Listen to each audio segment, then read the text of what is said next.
അടി അവന്റെ മുട്ട. ഉച്ച കഴിഞ്ഞോളം ഒറ്റ മുട്ട ഇവിടെ കാണത്തില്ല.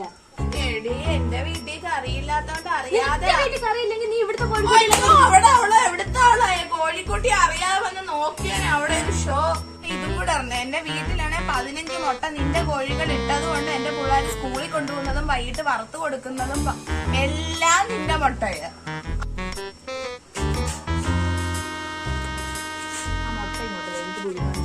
നിന്റെ ദൈവമേ, എന്റെ മുട്ടയല്ല